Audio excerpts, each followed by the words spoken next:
house this morning. How you doing? I'm talking off the air. I'm with my friend Terry Frank today, the mayor of Anderson County. It's going well. We just had the state of the county address. First time I ever heard it called that. But is this your first one or second one, Mayor? The city of Oak Ridge asked me to do a state of the county last year. So I'm sorry, the Oak Ridge Chamber. Okay, that's all right. And so I did one there last year because it was the city of Oak Ridge with a lot that was happening in the nuclear space. Absolutely. I kind of focused on the Clinch River and kind of the history of economic development that has taken place, going back to purling and barges up to what we're looking at with SMRs, at the Clinch River site. And so for the county, yes, this is the first one. This was something the commissioners had identified in the strategic workshop. They wanted a state of the county to really highlight everything that the county has accomplished over the last year. So it was doing it for a living, I thought it was interesting. I read it last night. I was sitting with Sabre eating dinner. I said, I'm going to read it now. And I read over it and I said, it's not that there's so much in here that's been done. It's accumulated over time and different things, right, and well managed is a message. But it's presented in such a glowing way, in such an articulate way, and the way it was put together, you put it together, everything. Everybody was so impressed with it. They don't realize that they're impressed with the presentation as well as the content. Oh, okay. Well, thank you. That's my opinion. Yeah. But we're going to thank Jarrell Cook here. He's sponsoring our show like he did last week for our ORNL Director show, which was one of our highest watched, best shows ever. We're excited. We got elections coming up, and Terry's running, sheriff's running, commissioners are running, everybody's running, aren't they? Yes. Every 4 years it happens, et cetera, et cetera. So unless you're a judge, it's every 8 years. Yeah, thank you. Yeah, they're happy for that. Yes. That's my specialization. They're happy for that. They love that. DAs are every 4 years. There's a few people, but I understand that. You wouldn't want your judges out having to raise money every 2 to 4 years. I mean, it's a bad situation. They have moderated the laws a little bit to where they can actually, it was always silly because if you would sign the treasury form with everybody listed, why couldn't you know what's going on? So right. It's changed a lot. And it's probably more fair, but I don't know. So Anderson County's in good shape. I mean, I was reading over it. I mean, we've raised a lot of money, and I give Congressman Fleischman credit. I mean, I talked to officials in Oak Ridge and say, look at what we put together as a council. Look at what we've done as a community. I said, listen, if Fleischman didn't write all that money in the bills, you wouldn't have anything. I mean, and that's not true. But Chuck has authored, and the Congress has authored, this area is bringing in a lot of people, knowing that the funding will be there, that they can develop stuff. And then I give a lot of credit to the local officials. I give credit to Wade Cresswell in Roane County, which this show is very well watched in Roane County, and I give credit to you here. And I think I actually have had calls to me from people for both of you saying, are they both going to win? Are they okay? I mean, energy people that I talk to in Washington and everything don't want any disruptions in the corridor. They want everything to stay the same. It's working well. Congressman Fleischman surely supports that. And I think people don't realize how much gravity it is. There's a lot going on. Absolutely. I mean, it takes partnership, Alan, and you have to be present and at the table. The congressman has done a really great job, does a fantastic job. I know he would like, Executive Cresswell and I have met with him before in D.C. on some of the nuclear issues, some of the energy issues. It's not just nuclear, it's AI and Oak Ridge National Lab and Y12 and cleanup, environmental management, cleanup to clean energy. A lot of the development is happening because we've had years of funding to get that cleanup done, and we can transfer that property over and to private hands and generate some tax revenue for local governments, for services, and create jobs for people. But I know the congressman would like to see us up in Washington, D.C. more. It's a challenge. I mean, we have to manage a lot from convenience centers to your monthly meetings and then also do some of these larger issues. But the partnership that we all have going right now is excellent, in my opinion. Yeah, and I think it's hard to explain to constituents in Claxton or New River or Dutch Valley or why you're in Washington every week. I mean, basically, you need to be on the ground here. You know Yes. that, and we all know Yep. that have been in the business. It does, but it is important to make a trip every couple of months and to make your places known. He says the same thing to me. I mean, he wants everybody up there. I'm thinking, why don't you just come home? Yeah, but he does. He's on the ground a lot. We've got 27 budget going on now. We're getting ready to start the process and try to get it passed in the spring and summer. And energy's on the top of the list. Yes. So we're going to try to get funding requests. I was talking to Stephen about it last week. Funding requests are in, and Stephen did a great job of pairing AI and fusion. And we had it's the last in our AI series. He said, "Listen, it's been great for all of us at O&L. If you need more, we'll do more." So I was really appreciative of his. He is such an asset to the community, and to the nation and yeah, that's internationally. right, I mean, that's he is a very gifted individual. He's able to take the complex topics of science and help us understand them, what that means in our daily lives. So, yeah, I think a lot of him. The first in my series was with Gina Tarasi, who was just incredible. He told me we were at the NOW conference, go find Gina. Gina's who you want. So then he saw it, worked away. He said, I want to come on and talk at the end, and he did. We finished those shows a few weeks ago. That gets 6 total. And they're going to come back and do some more stuff for us. Exciting. My father got there in 43. Yeah. I was telling him they fell through the office door in 79 of a heart attack. We were talking about the consequences of early rads and things like that. But O&L's always been the anchor of this community. Most of my work is with Y12 and 7S. Right. But O&L always stands nationwide, always has. Right. I got to brag a little bit too on, our state leadership. Lieutenant Governor Randy McNally, who, that's big Absolutely. news, him deciding not to run again. It's going to leave a huge hole in the community. Yep. And so we've got to, whoever that next senator is, we've got to make sure to bring them up to speed about the important operations that are happening here in our county. But he gets a lot of credit, but I've got to really draw some attention as well to Governor Lee, who I think our governors have always known Oak Ridge is important, Y12 is important, Oak Ridge National Lab, the cleanup mission is important.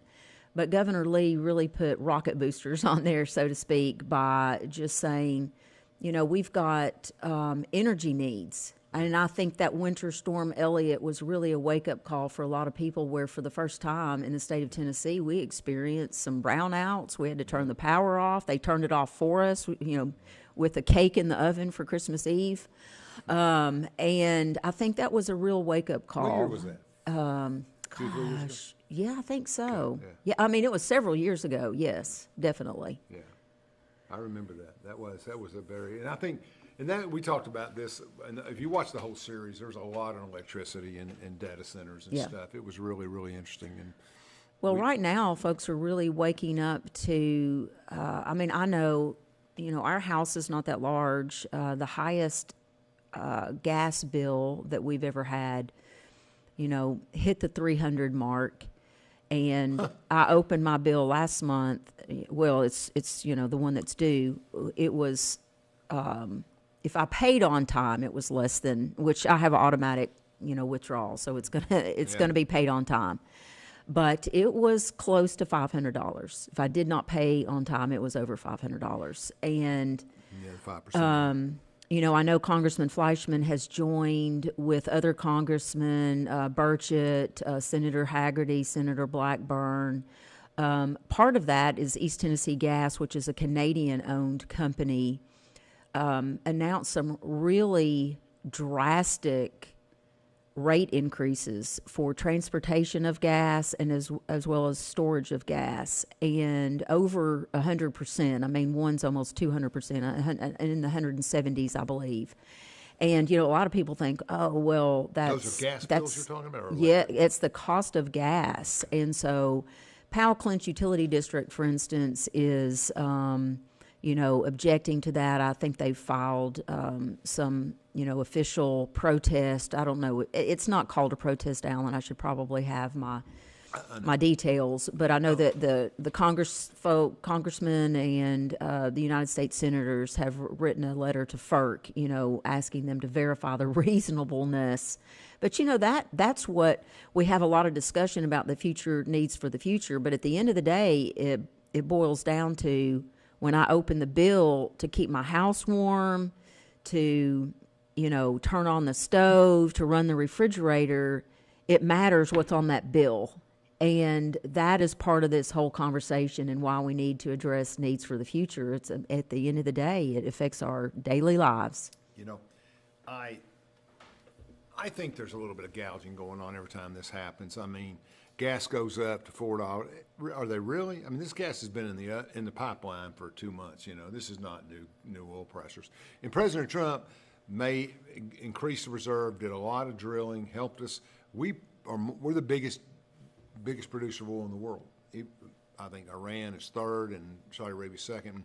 We've made moves to help take care of ourselves, and he gets a lot of credit for that. And I think when I see stuff going up, I'm thinking, wait a minute, the numbers don't add up. We're releasing 178 million, blah, blah. But I think in that 6 or 7 week transition, you see a lot of people taking advantage of people, and I think gas companies are no different. When I had dinner, there was 22 of us, had dinner with the speaker last fall. Everybody else spoke about their products and everything. I got him and said, look, just drill. He smiled. He came over and talked to me after comments. I said, people elected President Trump and you to drill. Go get the gas. You're a gas guy. Go get it. And he came over afterwards and talked to me, and it was just interesting. And I think that's what we have to do. We have to drill for more natural gas, and we have to get some things done. Yeah. And but I think we're making strides in that. It's the president's on a short-term mission. He's got 2.5 years left. He's got to get done what he can. That's why the second Manhattan Project and the corridor becomes so important. There's some concerns in that, et cetera. Let's talk about the county. Okay. Okay. Unprecedented cooperation with Oak Ridge, I'd say. I think we're not because we all drank happy juice, but because there'd been issues that we've all came together. Yes. And yes. You know what I'm saying, yeah. et cetera, et cetera. Well, we've had a lot of meetings, and that have had alignment on the agenda. That's right. And I think it's just more conversation, more partnership, better communications and alignment when we're identifying needs for the community or we're identifying goals. And so definitely it's a lot better. I think so. Let's look at the issues at hand here. I don't think we really have anything but positive interactions with Oak Ridge. I was thinking, driving in, I saw an ambulance coming out of, I think it was coming out of Roane County, taking care of a certain area, or going the other way with Oak Ridge. And I was laughing because we made that. I originally wrote that contract 20 years ago, where it made sense for the other side to help the other side. I can't remember how it was. Yes. They were going $60,000 a year, probably a lot more at this point. But I think we get along with other areas well. I think our problems are always we're fighting internally. Yeah. And I think you've got a good group of commissioners, and I'm not a big fan of long-term commissioners, long-term anything really. I think 12 to 15 years you start to wear down, and I think there's some people really, it's their whole social life. That's what they do. They don't go there to get the work done and go home. I've never seen meetings in county government, especially in Anderson, let's measure 8 or 10 in a row. They're always twice as long as they have to be, because somebody wants to talk about this and somebody wants to talk about that. And we're going to have the bake sale up here, and it's very important. I want to vote that we give them $500. No, I'm not against the bake sale, but I'm not for spending tax dollars and everything that comes up on the bottom. But anyway, to say that, I think you've made some progress there, and I think you've gotten 4 or 5 really good commissioners that understand business. We have this new wave of women on commission, which is good, et cetera, et cetera. And but I think the Phil Yeagers and the Bob Smallridges have brought to that group a tremendous experience and the ability to look at a budget and understand what needs to be done and not done. Right. So I think you've had good cooperation on budget committee, especially. Yes. Operations is a lost ship. I mean, it always was. So, I mean, they're going to talk about everything in the world. You look at Dr. Smallridge, for instance. I mean, this is a man that was the head of the Oak Ridge school system. I mean, he managed a very large budget, and he brought that experience to budget committee. It's going to be sad losing him. That's going to leave a hole there on county commission. But he's such a professional individual, kind. He can ask important, poignant questions without, being personal about it. He understands business. So, and you mentioned Commissioner Yeager, same thing. I mean, just a business-minded, financial financially minded individual, and you have to have that. I mean, government is I understand it's government, Alan, but you can apply business minded principles to government. I mean, we need to. Elected officials should manage government like the people who are paying the bills manage theirs. They got to make tough decisions. We've always said that, yeah. We always say, I agree with you 100%. Had a lot of animal controversies. What's going on? I don't understand it. Let's see. Well, the latest is we finally have started construction. The excavation equipment rolled out there. Oh, yeah, for your new animal. For the new animal shelter, yes. So, I mean, a lot of the challenges with the animal situation is we built a facility that was never intended to be a permanent facility. It was a temporary facility. In fact, originally we called it the Anderson County Holding Facility. And we did get things put in place that made us eligible to be a shelter, and so we were certified by the state long ago, but it's never met the needs. It's in the middle of a recycle center. The infrastructure's not there. Yes. I mean, there's no sewer there. It's in the middle of a recycle center. And where is it? I've never been there. On Blockhouse Valley Road. Oh, yes. Okay. So, that's one of the challenges too, well, why don't you fix it up? Well, how do you fix something up that's in the middle of the recycle center? That's our recycle center where tires go, where metal goes, where refrigerators are delivered, where paint cans are, and it's a pretty distressing sight. But the big challenge is, how do you fund a new facility without generating additional revenue? And we have done some things. I mean, obviously we have adoption fees and reclaim fees and all of that. It's a standard shelter operation. But, with your budget, you still have people in the community who don't think that's something that's important. They don't want their dollars to go to that. You have some that there could never be enough dollars that go to it. And so it's a balancing process. We were able to get a USDA loan that's low interest, no prepay penalty, 40-year. We've got debt capacity already to handle that. And the nice thing about it with no prepay is, I truly believe once people start seeing the walls go up, that we can kick off some fundraising and get some of this also paid for through contribution or repayment of the debt through contribution from folks in the community. So you look at when we first started everything, we got kicked off with a lot of donations in order to do the architectural fees in the first place. So, where's the new shelter you're building? Or do you know where Carden Farm Dog Park is? No, not specifically. I know Okay. the area. So right before you get to Aspire Park, you know where Aspire I is. eat there all the time. Yeah. So beautiful park. We bringing in hundreds of thousands of visitors. I'm going to cover that in a little bit. Okay. Well, if you turn left on Carden Farm, there are some industries at the end. It's a dead-end road. There's some industries. It's before Aspire on the west. Correct. I understand. Yes. So the city owns some property there that goes down to the river. They built a dog park there. Well, just just a tiny little, I don't know, couple tenths of a mile from there, you cross over the railroad tracks, and we've got a beautiful 5-acre parcel there. Not all of that's being impacted, of course, by the grading. We're going to have the shelter, the parking lot, all of that, but we're leaving the natural trees all around there. It's going to be a really nice, Beautiful, yeah. really, it's perfect. I mean, because people, if they want to volunteer and walk dogs, they can go down to the dog park. We're also going to have some amenities on site, so it'll be really nice. Yeah, and I want to address something Yes. that gets in the community a little bit. You won't want to comment on this because it's about Okay. you and your family, but I want to talk about when I was 20 years ago when I was involved with the county government, or longer than that, and we did other things in the community. I was friends with Ernie Phillips, of course Ernie and Ann and your aunt, Elaine, and nobody. And I mean, go down the road down there in Marlow, go down the street. Nobody invested more money in the care and concern of animals than your family did.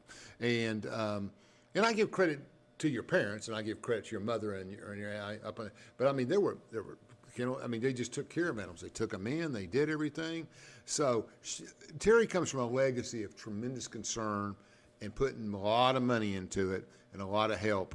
And anybody has any questions about that needs to call me. But I think it's great. I think you have to find it rewarding after all you've done personally, and I know your family does too. But I'm glad everybody got the dog park. I get it, and we needed a new facility based on. I haven't been out to the landfill, so I'm negligent in that. But I can't bear witness to any of that. I can bear witness to the history though, and I watched it every day for 10, 15 years when I got back from Pittsburgh, and they're just.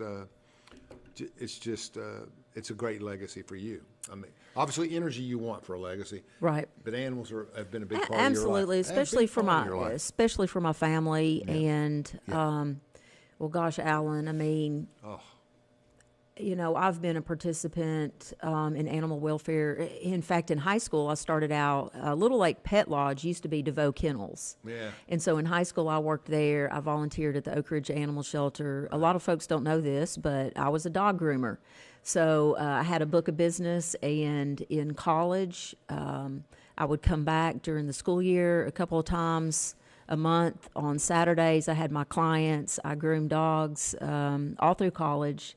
And, you know, my family fostering, adoption, my household was usually filled with the pets that were the absolute unadoptables. So, for instance, one of the cats I had, this is a good story, we kept trying to adopt her and from Noah's Ark, or get her adopted. And the last lady that came to look at her, she, you know, held her in her arms. And this cat just like did one of those boxing matches on the lady's face. And I was like, okay, you know, I put her in the kennel, and this one's coming home with me. Nobody's going to adopt her. I mean, she's just too aggressive. And, you know, I bring that up I watch some of the stuff on social media that's Mayor Frank hates animals. She doesn't like animals. And I'm like, you know, I don't know that it benefits anyone for me to wrestle in the mud with them on that.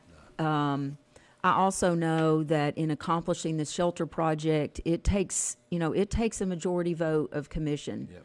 And, you know, one of the things, I'll just say, and you can relate to this, Alan, like, you know, my husband will say, why don't you do that? Why don't you just say that? And I'll say, you know, Lee, she's saying that because I'm married to Sabre. Well, you know, I look up and I'd go, well, what would Dr. Smallridge think if I said it that way? Idea, yeah. And because he's been a partner in this and moving us forward, he cares about having a proper facility. And so I know that there have been some secret opponents that have kind of walked along the project, knowing that at the very end that they weren't really for it. And that was the needle I was trying to thread, because this is important. I mean, for your community, children and animals, you teach compassion for both of those. We should be taking care of both of those. Yeah. And I think it's hand in hand. And Anderson County is a county over 80,000 people with cutting edge technology. We should have an animal shelter. Yeah, I mean, right. We really should. And really, as reliable as Oak Ridge has been over the years, it's not very nice either. It's worn down over time over there. But I give credit to the police department. Everybody takes care of that. And well, they're doing a new one. So that's right. And it's going to be about the same size as ours and around the same cost. So let me tell you, I've been married a few months short of 18 years to Sabre. We started out with a dog. Then we had another dog. And then we had an outside dog. Then we got a cat. I saw the cat the other day. Yeah, there's the cat. Now we're in the Yorkie business. We have 2 Yorkies and a visitor. So, I mean, we have 6 that sleep in what used to be a sunroom. Nice little office sunroom is now a kennel. And my son and I joke all the time, but, you know, Sabre loves animals. I've been through the same thing you did as a family. They're just, you know, they're just wonderful. And those Yorkies are nice, aren't they? They're adorable. And I got to give you credit. I don't know if they were her names or yours or it was a family decision, but the Lola Lynn and Lacey Jane, I love those names. Good Southern names. And the other one came to visit. This one we had an overnight stay because Grandma was on a cruise. So Laney something. et cetera, et cetera. But they are cute, and I'm close to them. I'm home. I do work a lot at home, and et cetera, et cetera.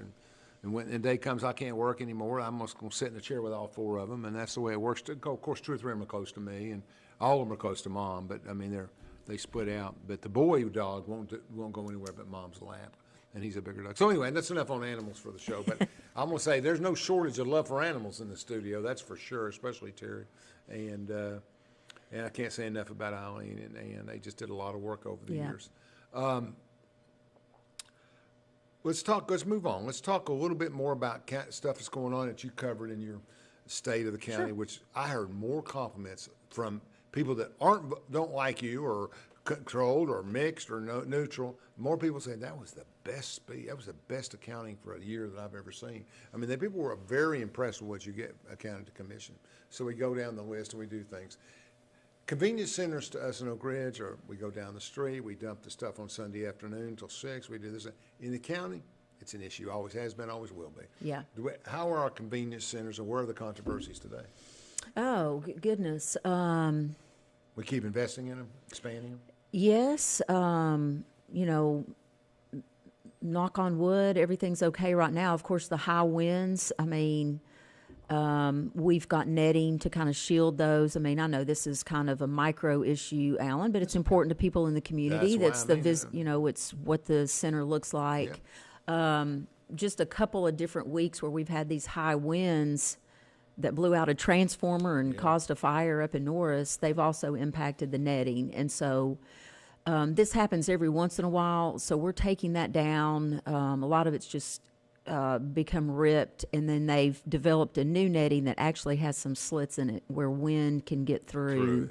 So for Wolf Valley Convenience Center, Glen Alpine Convenience Center, we're going to have that new netting on there. That'll help. Otherwise, we did do some hour adjustments. Some of the issues are, I don't know that people understand, there's 2 different operations. You have your landfill, which is a contract with Waste Management, and that's where everything is ultimately disposed. The convenience centers are operated under a contract with Waste Connections, and you had a little difference there. The landfill closes early on Saturdays. So we were staying open all day on Saturdays, and what used to happen, we fixed this now, but they would fill up, but then there's nowhere to take. You couldn't have Waste Connections come and empty because the landfill's closed. And so we adjusted the hours, open a little bit earlier in the mornings during the week, close a little bit early on Saturday, and that has just ironed out a lot of those issues. Up in New River, we kept having some issues with fires and capacity, and so the county decided to purchase dumpsters. So we got 3 new ones there, and the community is happy. We've got a couple of years ago, commission funded, we have buildings and grounds, and that's mainly, the courthouse, the DARC building, Jolly building, but we really needed some assistance in the other buildings. So we have another individual who's the other facilities director, and he helps also. So where your solid waste folks might be down working trash on the side of the road or doing tires, or doing the recyclables, we have this other individual that can help kind of stopgap, keep an eye on the centers, make sure there are no issues. So a lot of that's working a lot better. Fantastic. Hey, Chandler, let's take a break real quick for our sponsors, then we'll be right back. 15 minutes. At ORNL, innovation starts with discovery. From the smallest particles to the most powerful computers, we explore the unknown to unlock what's possible.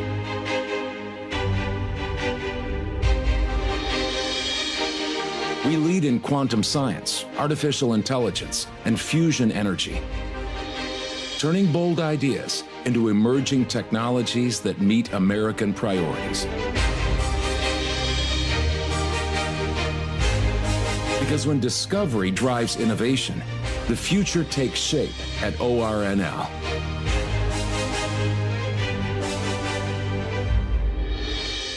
America runs on power, and for nuclear power, we need enriched uranium, but almost all of it comes from overseas. In 2019, the Trump administration took action, working with Centrus to build the first new American-owned uranium enrichment plant in 70 years. And now, Centrus is ready to expand to meet our nuclear power and military needs, free from dependence on foreign suppliers. Centrus, American technology built by American workers. From Oak Ridge, Tennessee, IB3 Global Solutions conducts operations around the world to enhance the U.S. national security posture and minimize radiological and nuclear threats. IB3 Global Solutions. Mission first.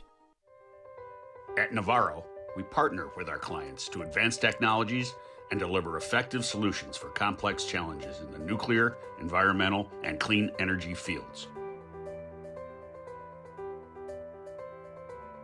This is Joe Heckman, President of Waste Management at Energy Solutions. Nuclear power is on the rise. Energy Solutions is part of this transition and part of the solution, delivering comprehensive services and assets that support the entire nuclear life cycle. Energy Solutions is protecting and preserving the environment for generations to come. Feeling overwhelmed with your business finances? At P&L Business Services, we handle all your bookkeeping, payroll, and tax needs. From federal tax returns to QuickBooks training, we've got you covered. With over 25 years of experience, we provide customized packages to fit your business. Focus on what you love most, building your business. Let us take care of the rest. Call 865-294-4792. P&L Business Services, empowering you to grow your business. American competitiveness runs on innovation, and ORNL helps deliver it. We accelerate the path from research to real-world applications, working with industry to reduce costs, boost efficiency, and bring next-generation technologies to market. It's ORNL science that strengthens the economy and builds opportunity across the nation.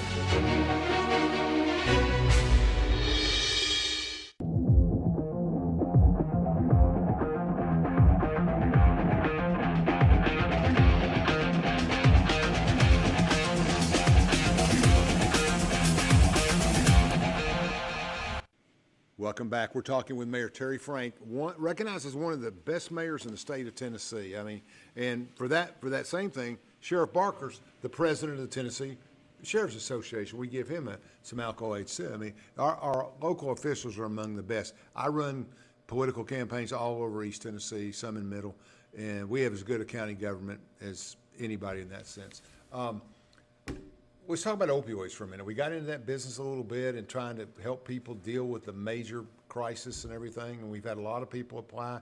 And I think we get about 400,000 a year? Yes, yes. Something in that nature. So Yes. 380, 420, et cetera, et cetera. And you put a committee together. How does that work? I think isn't Shelley the chairman?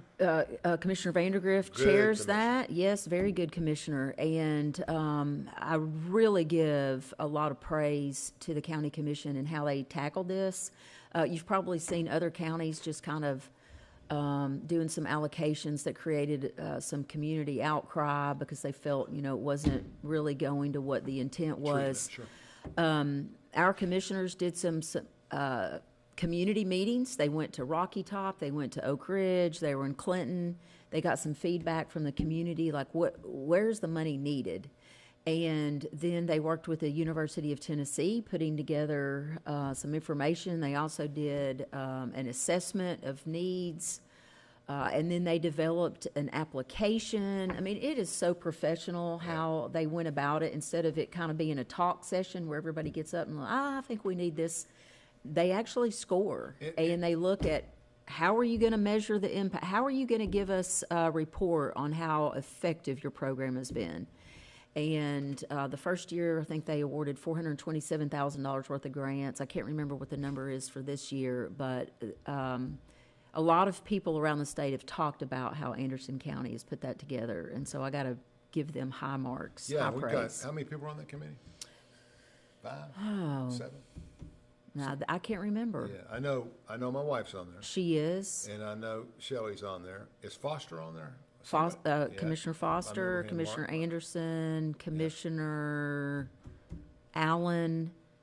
Commissioner Palmer, Beauchamp, Vandegrift, Isabel. Well, they're all in turn. Yeah. They all have Yeah. interest in that. That's good that they do that. So opioids give away about $420 to treat it. I know some of the, see, I like the transition from advocacy groups to actual treatment groups. I get advocacy, I get education, but it has to be a minimum amount for me. The money needs to be behind, like the free medical clinic, like other people that do stuff. I think there's some assessment people that do Yeah. assessments. I think that's important. I think right there on the block, there's a company that does that and some others. So I know a lot about, I worked a lot in that. I'm glad to see that we're treating that with something. I'm glad to see the state step up and split some money up for people too. Yes. In that fund. I think Yeah. I think that's excellent. And that is excellent. So what else we got in the State of the Union there, State of the County, that you wrote?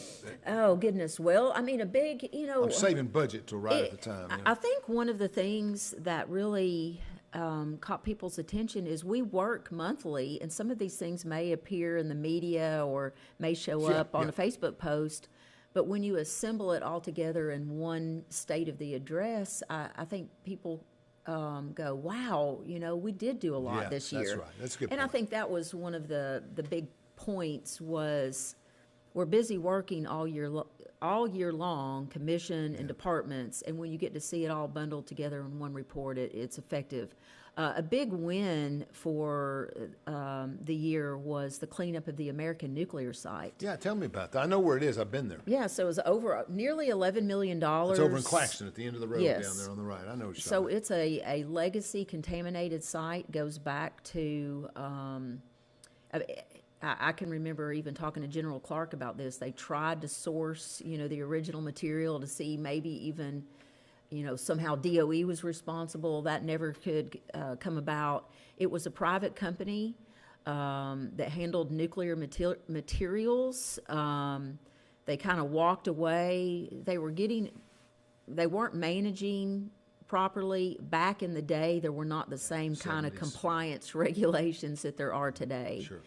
But what ultimately happened, without getting too nerdy and in the weeds, is the state of Tennessee took over the site, and it was just in a state of, they maintained detection, they were always testing, monitoring, they had a fence up, they kept it mowed, and it had been like that for years and years in the community. And TDEC, I can remember having a meeting with Steve Sanders, who's the director of remediation for TDEC, and Greg Young, who was at the time the deputy commissioner for TDEC. And, we talked about this site, and I said, it's really, it's not a very large site. How about we go visit? It could be a cold case, kind of a cold case file that you pull from the shelf. Sure. You all could get it cleaned up. You could get it off your books. And that's one of the things about, environmental liability. It's huge for the nation. It can be huge for the community. And so we all went out on site. I like to joke that, the plan was hatched over apple blossom banana pudding, because they ordered banana pudding, and that's where they started laying out the plan to talk to EPA. And EPA was interested, and so they took this over. It was a long project. It's still not wrapped up in terms of, they've got some final reports to do. They did some end-of-life testing, but nearly $11 million spent on cleaning that up and removing that contamination from our community. What do we do with the property? So what will happen is, once all these final reports come out, there'll be some negotiations, some discussions. Can the county take it over? What's the plan for the county? I know in terms of historical votes by commission, there was a desire to take the old landfill, and I know from your time in government, you're very familiar with that, Blockhouse Valley. The commission long ago had passed a resolution to make that some type of nature preserve, or do something that was the public, maybe walking trails, who knows, something in that kind of space. So where American Nuclear Site is, it's really the front door to Blockhouse Valley. That's correct. And so maybe it becomes a parking lot, who knows, but that's, I think, obviously this takes a vote of commission, but I think conceptually that would be the plan, is to, Pour concrete on it. yeah, yeah. That's what it is. Well, I'm glad we're dealing with it after all these years. Yes, because it yeah, needs to be dealt yeah. with. And- Huge win. And there's a lot of property there. It's Yeah. not big, but it's like you say, you turn right and go down, it's the community, right? Yes, And it runs all the way to Clinton Highway. yes. It's a lot of people over there, et cetera, et cetera.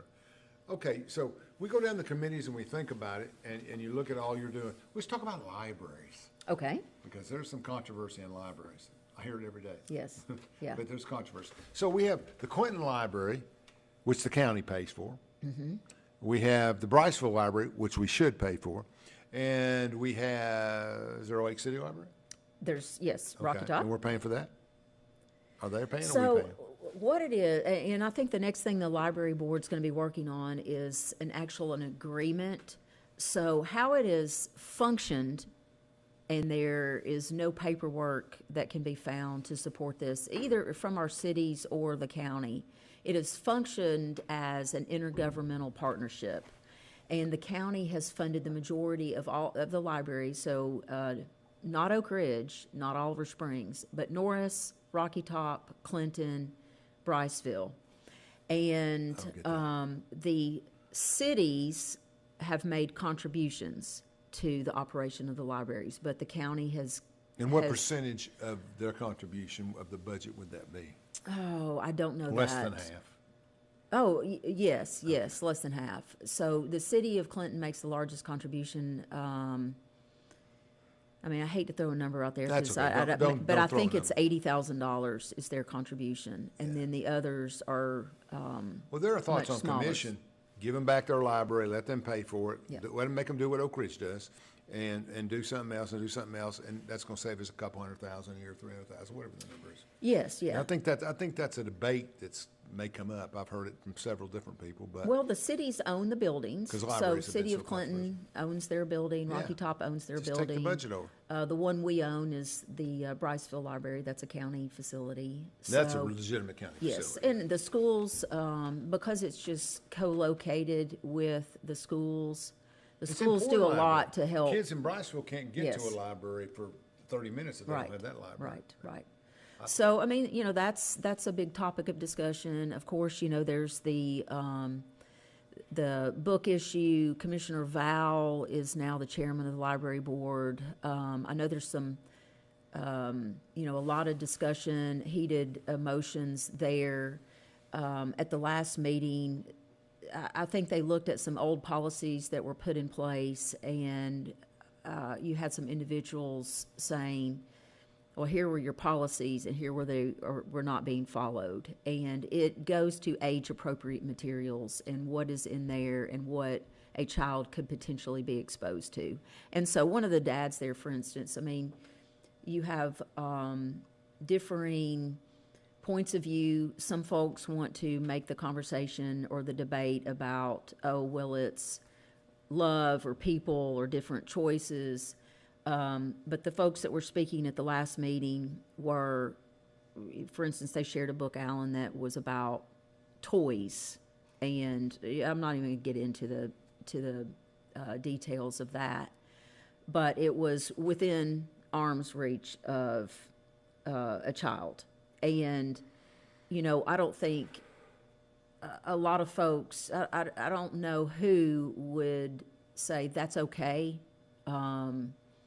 Just the graphic nature of what was in that particular book with, sex toys, raising that topic with little kids in a cartoon fashion with a farm animal. And so that's still, something that they're working through in terms of policies and procedures, and Commissioner Val's doing a good job. I'm on the leading opposite that. side of the library argument. I think it's ridiculous. I think they need to get a few people together and do logical stuff. Put the stuff on the shelf, put it in the back. You're right. Nobody should be access to that stuff. But the amount of leverage and interest investment that the library people, now we're back to this book. It goes back, I'm old enough to go back to book burnings and so forth. I mean, it's just, we can do better than that. I mean, we just got to get together and say, look, this is where it needs to be. If you like this stuff, you better take it home with you and buy it at the store, because we're not going to allow it. I talked to a conservative advocacy guy, one of the best in the country when this broke out. And I said, I want to know what you think before I'm not going to get involved because I got no investment in it. But I mean, I said, but what do you think? He said, if I was going to hide pornography, I'd put it in the library. He said, because nobody goes to the library. He says, Alan, it's a day of internet. They can get all that stuff in that library on their phone in 5 minutes. It's a non-issue. It's a non-issue on how much damage it does. It doesn't release the library from putting it 3 feet from where the kid can see it. That's a fault of the library. But build a section, do whatever you got to do, and let's roll. Because in the end, libraries and public facilities have to serve everybody. That's my argument. Well, and I hear what you're saying. So, and I've heard the criticism about banning, and I think the point you just made, that it's accessible everywhere else, belies the whole logical attempt to say it's a ban, because it's not. That's right. It's. I agree with that. So. No, I'm not saying that's Yeah. being made today. Okay. I'm just saying that's what we did 50 years ago. Yeah. So it worries me where this can go. It worries me that people can come up. I mean, I won't name, because the person's running for office, I won't name it, but a person came up and made a library presentation, 45, I'm exaggerating, but 10, every time a commission had to listen to another study, and they brought somebody for another study. We're smarter than that. We don't need all that help. We all need to sit down and figure out what's right and wrong and get it done. The animals are worse. that controversy seems worse to me, but I don't know. I understand. I think I brought the libraries up, not you. I think that the libraries are fine, and these things too will go past. But I would like to just see some simple rules put in place. It shouldn't be there. Put it in a back room, shut it down, et cetera, et cetera. Oh, we don't need a back room. Now I got to jump to the other side and say they just put it in the back room so nobody can see it. Are you okay with that? No, I'm not okay with that. Okay. So I'm thinking you got a group of 10 people, 15 people. Now, the 3 feet away or letting them exposed to other things, the majority of people are against that. They don't want that. They agree with you. We can't have that stuff exposed to our children. But if you put it in a segment and say these are adult materials or these are rated R, whatever you want to call it, then at that point, right, it becomes the parents' fault for me. Well, I think we have to look. I mean, you get on your social media feed at night, and story after story is on there about. There was a story on about a Campbell County investigator who has been arrested and allegedly. That's right. I'll be clear about that. It's an allegation that he was trading child pornography. And I guess, Alan, it's very difficult to talk about as a society. We aren't very good at sitting down and going, what is going on? Because I don't think anyone starts out, clicking something. That's one of the greatest, temptations for people. But clicking something and then all of a sudden they're on the front page of the Knoxville News Sentinel with child pornography or harming a child or. But to be fair to the police investigators, it takes more than one click to get you under investigation. Oh, well, yeah. What I'm saying, Alan, is I think we're not looking at this issue like we look at opioid addiction, like we look at That's very good. Alcohol addiction. It's real. That's, and I guess I wasn't very clear in the point I was trying to make. It's accessible, and I think pornography is just like alcohol and opiates. It's about the dopamine hit. I agree with you. And I think how people, and this is just a theory, but I think how people end up there is it takes more and more to get that dopamine hit. So you get used to seeing these images. I got you. And so then they get you go, progressively worse. then you've got to go to the next frontier, then you go to the next frontier. And you look at the epidemic of women who, there's a mayor in Louisiana right now who is being charged because she had a relationship, she had a sexual encounter with her son's friend. Yeah, I read that. This is a mayor. Right. And, And these are minors. And these are minors. Okay. And I don't know how think, anybody could victimize a child. I just don't understand. I can understand shooting that person. Well, I think there's a level of, like I'm saying, it's the addiction. It's almost a brainwashing, if you will. That's not, there are differences between moms and dads. A mom is not built to, like, this is our DNA from God. We're nurturers. That's right. We're not meant. Protect them. It's, you look in the history books, you don't see a lot about mom. Maybe she locked them in the closet. I mean, the abuse angle was something different. Sure. And most people that are abusive or addicted suffered as children or whatever. Yes, you know how it works. You've done the psychology. So but we're getting in a weird, we're getting in a bad, I can't feel sorry place. for them. I can't feel sorry when children are involved. I just don't have it. I don't feel sorry. I'm trying to say, how do we deal with the problem? How do we deal with the problem and stop this? And, there ain't no stopping this. That's the problem. I don't know how we do it. I think you can control the libraries and get it out. I don't know how you control anything else. I mean, it's just saddening. We're running out of time. I don't want to spend too much time on the libraries. Let's talk about the budgets, because in the end, that's all this is. Right. That's what we always talk about. We've been in business a long time. You've done amazing financial stuff. Our community, I know my wife's part of a group of commissioners that you better bring, your dad used to say, if you're going to have, and it's been said before, but if you want another pencil, bring me the eraser, right? So I think she's in that mentality. I'm just not going to give you money because you want money. You're going to have to prove that you need the money. It's like longevity pay. I won't pick on Rex too much. He's past the deadline. But, longevity pay, why do you need longevity pay? You got 5 people or 4 people.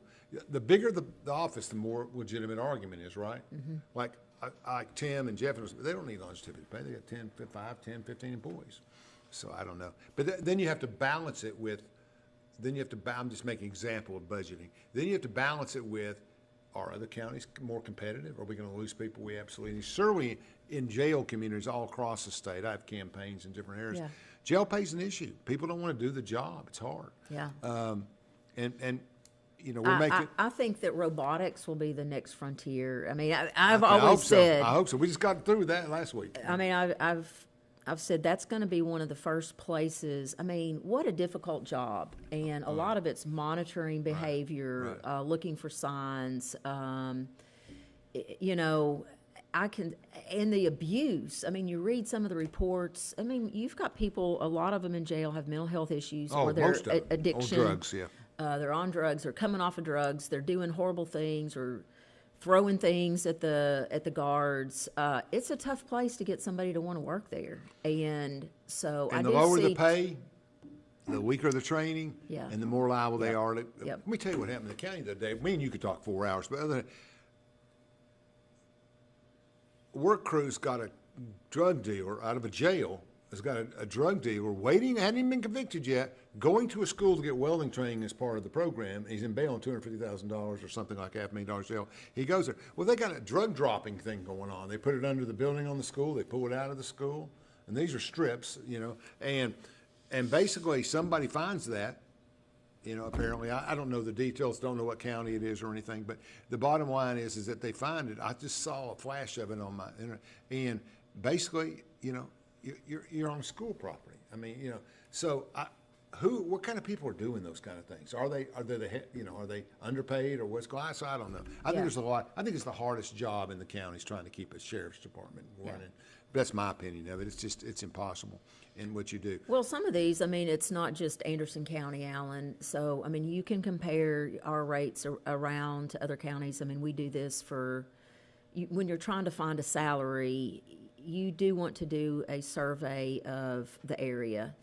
But some of these issues are, paramedics, EMTs, volunteer firefighters, deputies, a lot of these public safety, first responder type positions. I mean, this is a national and international issue where you're seeing people move away from those professions. And I don't know why. I don't have all the answers there. I don't even have a beginning of some answers. Let me jump to some 3 other questions I want to ask for when we're out of time. Immigration in the county growth. What are we seeing? Where's it at? We know Oak Ridge has got a little. Rome County's got a lot. Oak Ridge has So in terms of Anderson County, our overall growth is moderate, which I think that is good. I mean, in order to fund your services, you've got to grow That's a how little you- bit, that's how you do unless, it. or That's you're how- going to be taxing people more, because we're not going to stop the cost of living increases or inflation in government any more than a homeowner is or a private citizen. We're at about 1%. But the majority of that growth is in the city of Oak Ridge. Then Oliver Springs, actually. Then you get down to Clinton and unincorporated county. So, I mean, it's at a state where we need to keep an eye on it, plan for our infrastructure, but that's where we are right now. Zoning. Big issue in all the counties I'm in, growth. How do you control Right, growth? How do you right. build growth, both sides? How many houses can I build on an acre? What's the requirement of the zoning department? Alan, I'm ashamed to say I don't No, know. that's So okay. we It's not just, true. so commission just approved a change. It used to be a half acre, and I think they just took it down just To three homes an acre, that's the standard. to like a little bit less than that, so a that, third. yeah. So you build an acre, and instead of saying you have to have a half an acre, which now costs $150,000 by itself, Yeah. you're stymieing growth. So if we have three on an acre, then that's their normal small So, subdivision. I mean, the big issue there is we even looked at this. I serve on TASER, Tennessee Advisory Commission on Intergovernmental Relations. Affordability, the cost of owning a home or renting is a big challenge for the state of Tennessee, and it's a big challenge everywhere in the country. But if you look at a big portion of the cost, it's the land. And so if you have requirements that require a lot of land to put one single house on, you're increasing the cost of that home. And so, That's right. Having maybe a compromise, that's where you see a lot of the push and pull is on plan unit developments, on maybe going up, with apartment complexes, because you have a lot of people, traffic. Those are community concerns that get people upset. Tell me how much is in designated fund balance today, I don't know. roughly? More than 5 million? Oh, yes, yeah. So I think you're 11 million, our cash, our cash is down right now, but So you're saying cash is the ones that are not in reserve? yes, I got you, yeah, okay. yeah. So your cash flow. But commission can move it out of reserve, Yes. except for some state regulations, yeah, I get that.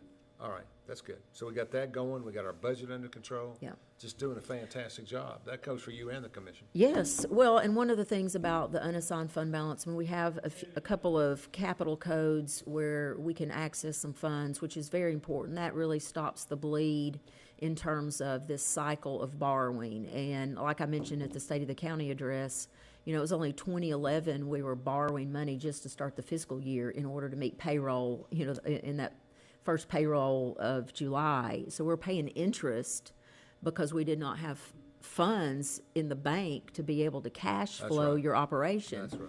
And so we're at a great point. Regina Copeland, Oh, isn't trustee, she doing a wonderful? great job Oh, wonderful. investing, and we're able to, that protects the taxpayer because we have some funds to fund things. Without borrowing, you're actually earning interest to fund things. So That's why I'm not for term limits on county government, but for the main point of, I really don't mind it as much for commissioners, and even mayor, maybe. I mean, I don't know. But Register of Deeds, those people have acquired skills. They know exactly what they're doing. Yeah. They're recognized across the state. And, but you get a mayor and you get into certain criticism. I mean, I just don't see it. Legislators are different than executives. yeah. I think executives need to be left alone and do their job and let the people say. Legislators need to rotate and we get fresh ideas. That's my opinion. But Yeah. that doesn't happen. That's going to happen anytime soon. We talked too much about libraries. And we talked too much about dogs. But that's okay. We had a lot we could cover that extra. But hey, got another 4 years. Got to vote on May 5th. We need you to get out and vote. Everybody out. Whoever you're voting for, that's your business. We thank again Mr. Cook, who's running in Emory Valley, Hendricks Creek, and Woodland. That's District 8, and he's done a lot over the country, all over the city with all the donations, Boys Club, and everything he's done. He's done a wonderful job. Thanks for coming on. Absolutely. We Thank do you it for twice having a me year. on. Oh, I love Yeah. it. You're doing a great job. Thank Super you, job. Alan. Bye-bye. Appreciate that.